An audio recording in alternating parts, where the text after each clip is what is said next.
السلام عليكم، أهلا ومرحبا بكم أحبائي من جديد في وصفة جديدة من أقوى الوصفات الناجحة والمتوارثة عن الأجداد لعلاج نزلات البرد، الزكام، الكحة الممتلئة والفارغة، آلام الصدر، ضيق التنفس، رفع المناعة، كما وأنها مفيدة للغاية لكل من يعاني من الربو والحساسية. فلذلك أحبائي لا تنسوا مشاركتها مع كل من هو في حاجة إليها، ولكم كامل الأجر والثواب. بالنسبة للمكونات نحتاج كأول مكون إلى التين المجفف على شكل بودرة. بالنسبة لهذا التين المجفف أو كما نسميها كذلك بالشريحة الكارمة أو الشريحة المجففة، هذا النوع من التين يباع عند بائع الأعشاب وكذلك في الجمعيات والتعاونيات التي تبيع الأعشاب الخاصة بالتداوي.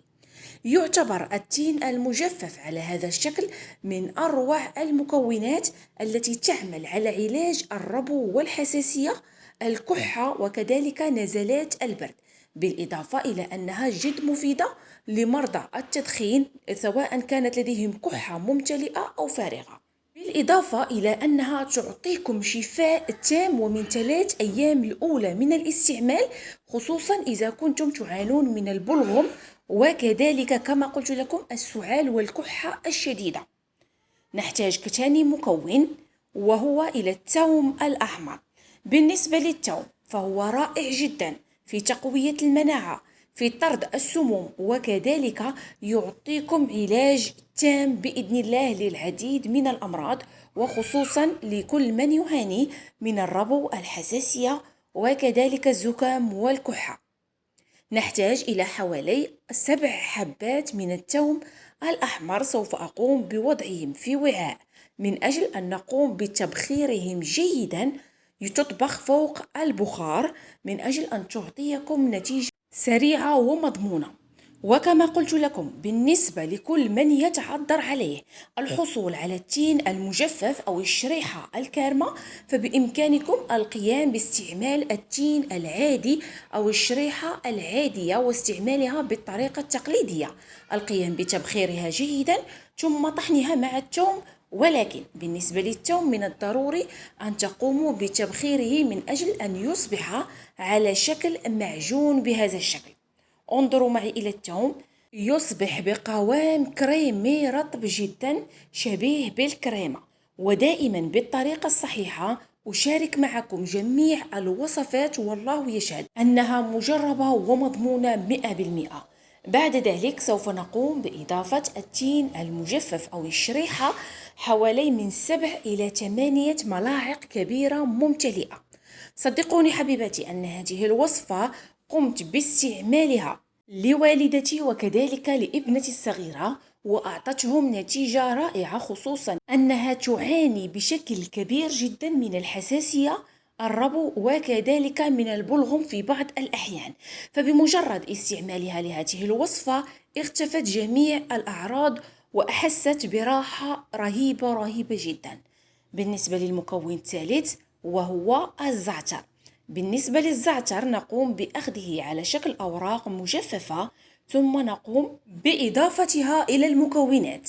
بعد ذلك سوف نمر أحبائي إلى المكون الرابع والأخير في هذه الوصفة، ولا يخفاكم مدى المنافع التي يحتوي عليها الزعتر، خصوصا في رفع المناعة، التخلص من حموضة المعدة وكذلك صعوبة الهضم، بالإضافة إلى أنه يعمل على تنشيط الدورة الدموية، وبالإضافة إلى محاربة الفيروسات الضارة خصوصا المسببة للزكام، للكحة، آلام الصدر، ضيق التنفس بشكل كبير للغاية.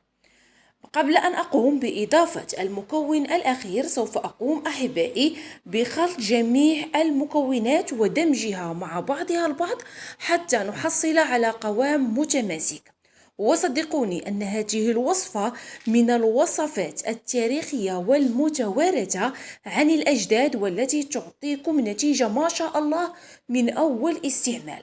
فقط أتمنى منكم أحبائي إذا كنتم أول مرة تشاهدون القناة لا تنسوا الانضمام بالضغط على الزر الأحمر وتفعيل الجرس، وكذلك إذا كنتم أول مرة تشاهدون الوصفة لا تنسوا مشاركتها مع الأحباب والعائلة، وخصوصا مع كل شخص يعاني من آلام الصدر.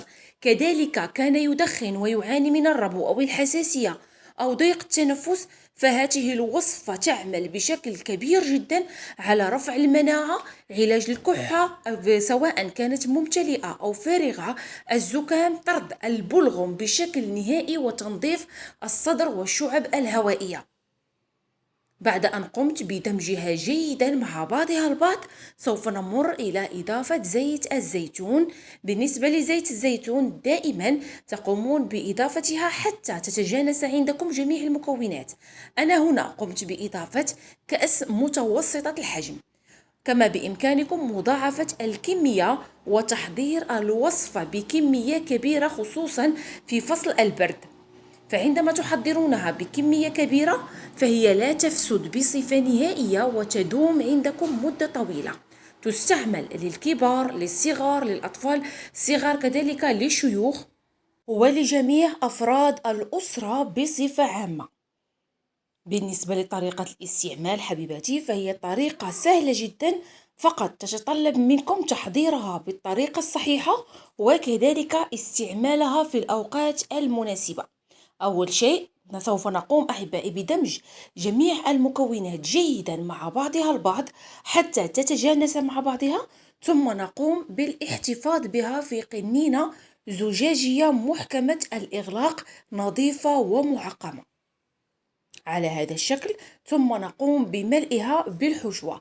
كما قلت لكم بالنسبة للوصفة، هذه الوصفة بالذات بإمكانكم تحضير كمية كبيرة تدوم لكم مدة طويلة، لأنها لا تفسد، كما وأنها من الضروري أن تتواجد في كل بيت لأنها صحية ومفيدة، كما وأنها صالحة كما قلت لكم لجميع الأسرة، وتبقى الوقاية خير من العلاج 1000 ومليون مرة.